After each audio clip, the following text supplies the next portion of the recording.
Hello guys, my name is Daniel and this is the first video of this channel. I don't want to waste your time, so I won't introduce myself for hours, but I'm a 17 years old guy and I live in Hungary.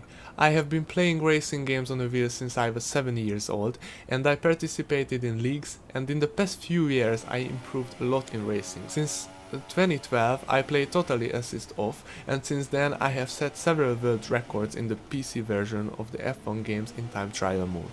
Sorry for the not perfect English, but I hope you will enjoy this video and you will understand what I mean.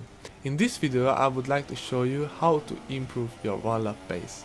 This video is really interesting because I have set the world record in Singapore, but my friend did a perfect lap as well, with the same setup that I used and the same setup that you could see at the beginning of the video.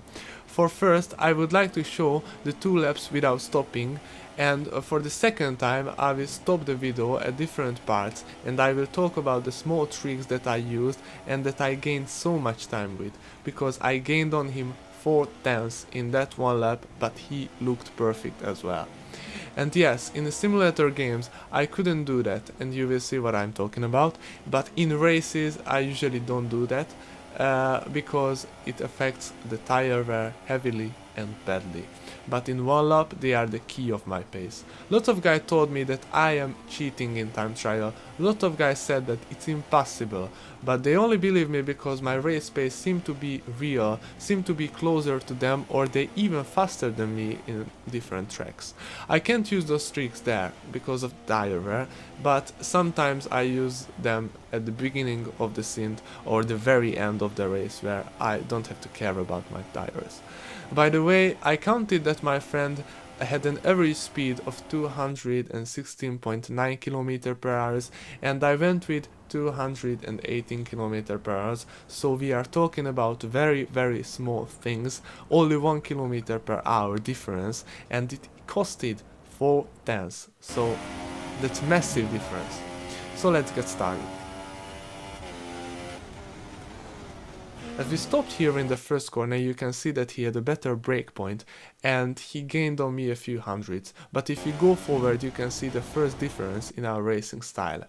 He stayed in the second gear and he had an early apex in the second corner, and I shifted to first. I had a later apex, my car turned in faster because of the first gear, and I could push the throttle earlier and more accurately. So when we reach this shadow I am in front. In the next corner I lost about 1/10 because I exited the corner on the dirty line, and you never want to do that in F1 2016.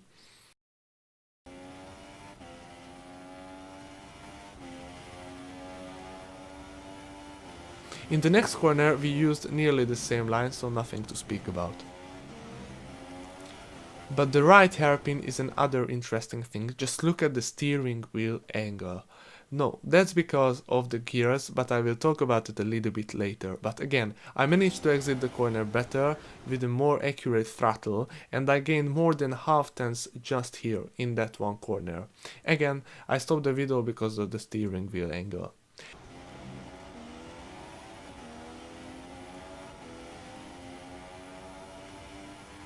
As we reach that left corner, you can see how big is the difference already.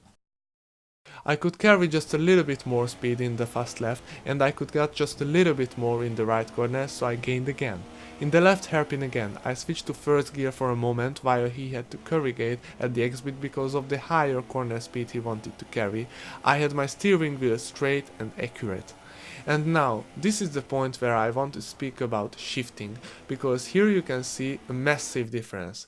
In the slower corners I usually shift to first gear because it blocks the rear end, but just for a very short moment, and it drifts the car into the good direction, and that's why I don't have to turn the wheel as much, and I can exit the corner without sliding and with the steering wheel set in straight position.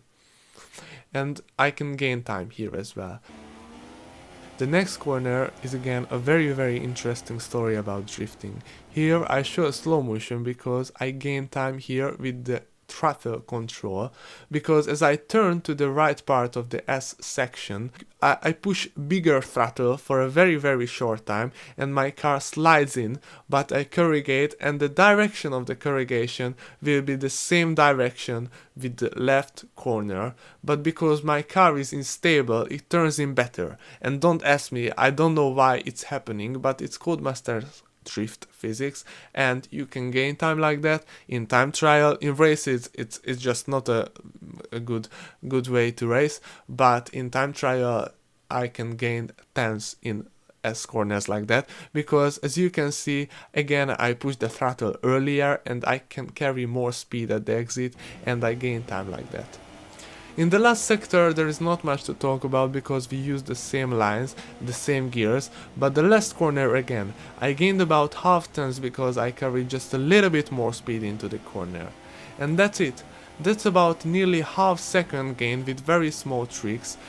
And even I could go faster because, as you can remember, in the first sector I lost about 1/10 just because of the dirty line, and as I've said, you never want to use the dirty line in 2016 because it's again Codemasters. Of course, setups are really important as well. You have to find your setup that affects your racing style positively, but these are my tricks and I hope you can learn something, or at least now you can see how I am that fast in time trial mode. I hope you enjoyed this video, because in F1 2017 I would like to upload one like that in every track, so please write to the comment section that what is your opinion about it, and subscribe if you liked it, and of course press that like button because you help so much with that.